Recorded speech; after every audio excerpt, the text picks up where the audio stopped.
Thank you, Yasser. Yes, I'm here with Anish Giri after a game without much history. Anish, did you decide to play the Grunfeld knowing that Shaq is probably going to go into this line?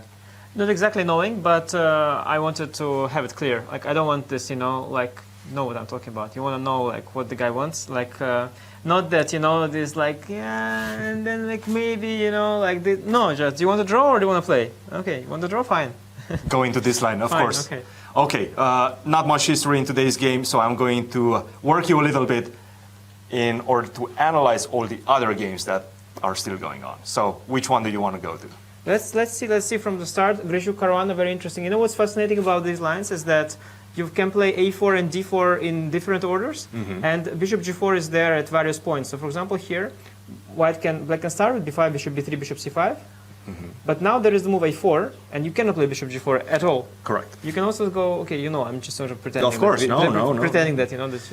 But bishop c5, the point is that now there is the extra option bishop c2, which we saw, for example, the sharp line we saw a couple days ago in game of Fabiano. But now the point is, if you do go bishop b3, d6, now, for example, a4, you can already go bishop g4. You can do it here, which is very different from doing it here, because white has committed himself to d4. For example, if a4 first, and then bishop g4, white could play in some positions, directly or in some positions, move like d3. And then there is no tension in the center at all. And the bishop on g4 is very interesting because it is pinning the knight, but sometimes, if we, let's say, imagine a position like this, it's going to get hit. It could get sort of stuck here, and then it's a trade-off. The bishop is out of play because it's cut off by these pawns, d3, e4 pawn especially, now that we didn't put d4. But at the same time, g4 weakens the king. So you get these fascinating positions.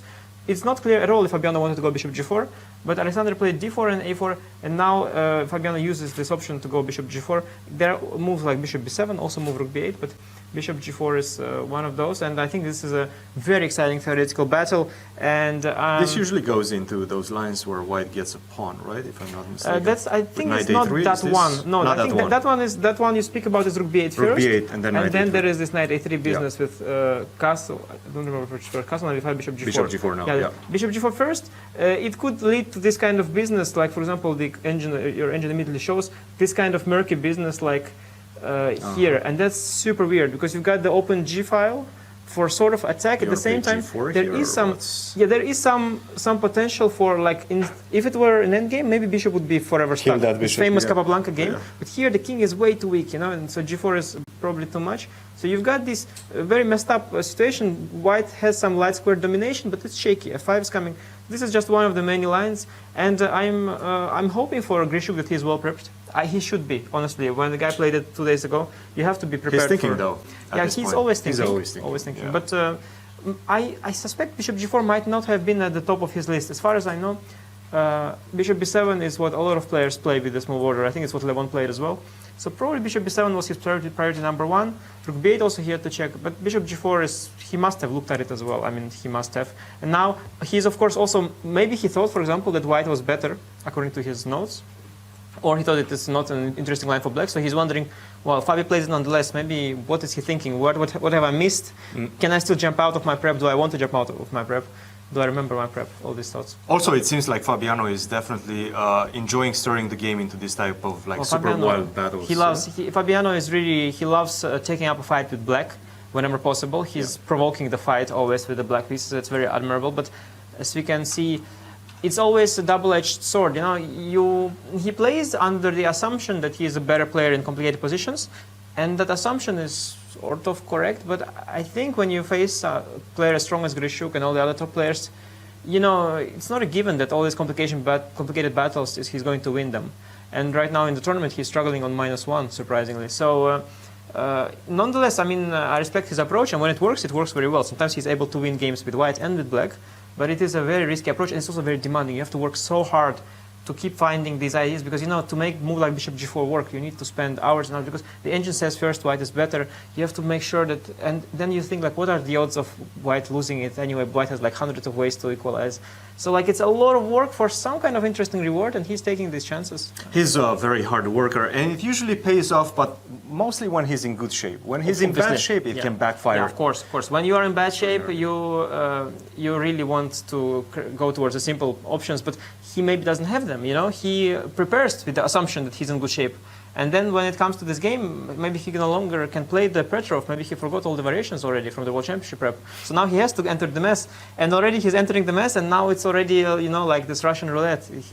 He's wounded, but he has to still take a shot and see what happens. Absolutely. This one is definitely very exciting. Let's jump on to the Wesley versus MVL game. Wowzers. Yeah, What's this theory.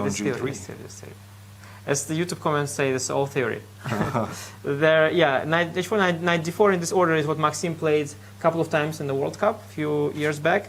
Knight b5, knight dc6, d4, a6, d5. I remember this as well. I've studied this line. And yes, I've looked at all this business actually. For a second, I thought that we were going to see a quick draw with king f1, king e2. Here. Yeah, with knight d3. No. Yeah, but knight d3 of course also allows queen e2, which is a serious line. Yeah. Now, Maxim plays knight e6, and according to my notes, black is holding, I guess, and we see here a variation also of this engine. I don't think it's so weak. Probably, it's probably kind of forced. Queen h5, h6, and white can of course trade and then get this opposite colored bishops. This engine gives a small plus, but probably it's not much. Go something like this. If you were in time to get the bishop on the long diagonal, it would be great. But king on f1 still needs, let's say, computer spends the whole tempo on this, but then black gets some moves, and bishop d2 is not so easy yet to get. Wesley must be in book. Maxim has to remember his stuff. I'm not sure if he does. Not quite sure. Well, so far he seems to be in He's taken his on book h4, as right? well. Yeah, he took on h4. He should know. The problem for Maxim, as is for anybody, there is so much to remember, and there's no guarantee that Wesley is going for this line. He could be playing 1 e4. There is the knight to remember. He could be playing 1 d4. There's the Grünfeld. There's absolutely no guarantee what's going to come. Here, so this is the modern chess. I mean, probably all the players of the tournament have studied this position and know the conclusions, but none of them remember it today. I hope for Maxim that he does. Let's see what's going to happen in this one. How about the one between Daniel Dak? By the way, are you impressed with the way Dak is playing his last-minute replacement, the bottom seed in terms of rating, and he's just playing admirably? Right. Well, when I was preparing for him on the first day, I knew him. At some point, I beat him in some training blitz match. I mean, it wasn't arranged. It was just on chess.com. Yeah. Okay. I challenged him. He has a high rating, so I thought, okay, nice. I still took some of his rating.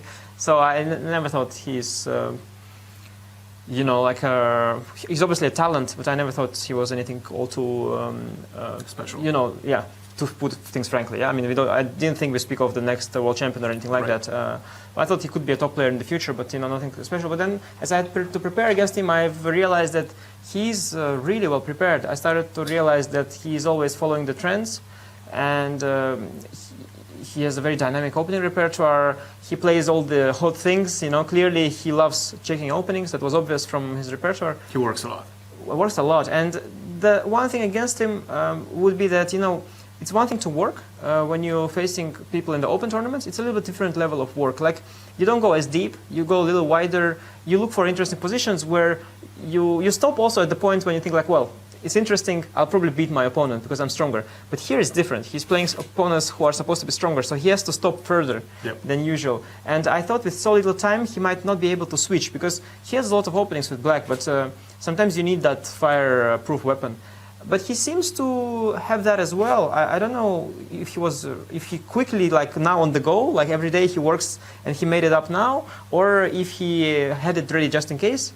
I don't know, but he seems to be well prepped. And in this game, I think Levon did a great job. I think it's important that Levon won yesterday. He got some confidence. He's hoping for a good finish still, ambitious finish, and he does play for a win with the Najdorf. From the games I saw of Levon, whenever he plays Najdorf, he only does it when he's really desperate. So I don't think he knows it that well. I think it's more... he's taking a big chance. I mean, normally Najdorf is not a big risk. He could also be playing the Dragon, by the way. There is a new course on the Dragon. Tell me about that. Could be. Tell me about that. I haven't seen you play the Dragon yet. That's it's different. There's no skin in the game. Practice what you preach. No. You have to convince us. That's not how it works, Christian. The world, these politicians, all this like a lot of nonsense going on. People believe like a lot of people are fooled, and you don't always have to put the money where the mouth is. But speaking of the money, this could have been the Dragon. We don't know. After bishop b5 check, knight d7 is the way to keep more pieces. Correct. But to be honest, I know this very well.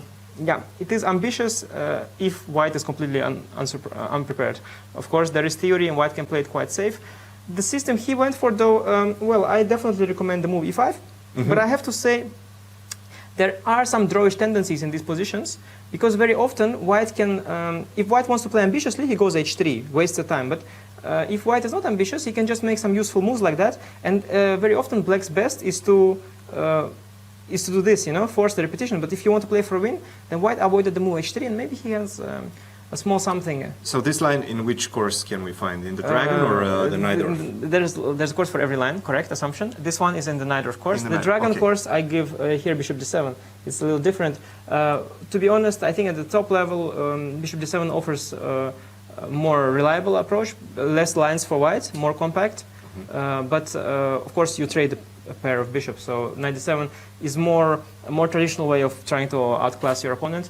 So e6 objectively is not the move, but if Lev gets a hedgehog, he seems to be going for a type if he gets a hedgehog type structure without any direct there's e5 no c4 ever, either. So yeah. Well, actually, it's more of a sort of a Sicilian. Yeah.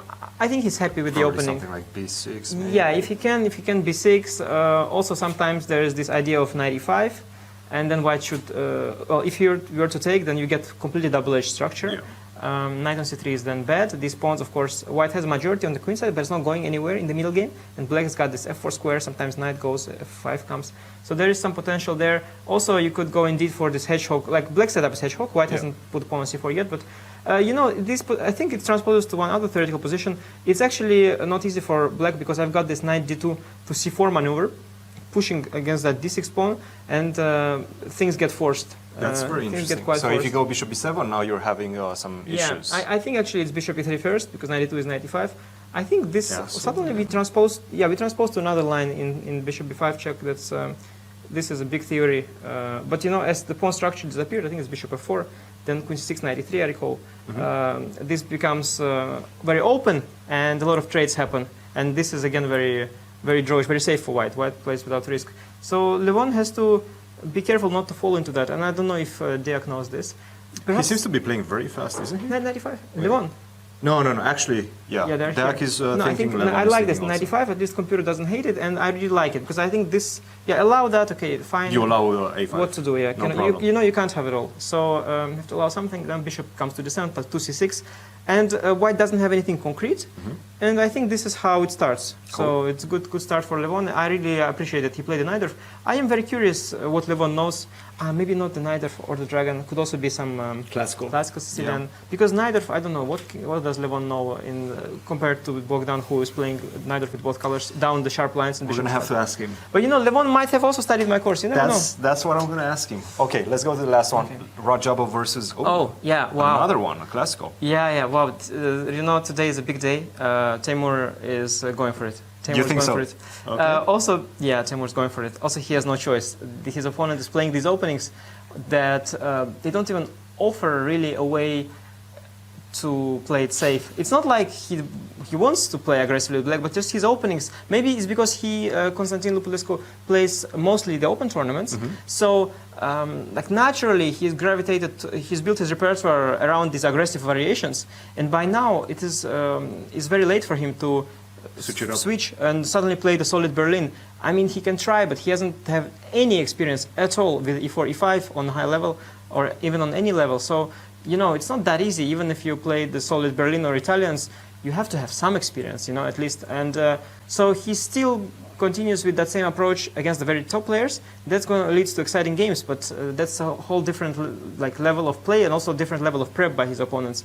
So yeah, I hope for him he's better prepped. To be honest, I did not expect him to repeat this line. I was expecting something French, a bit more reactionary. Yeah, you know, like at least I thought the French was more solid. But this line is also objectively okay. Just that. Wait, there's another course on the French as well.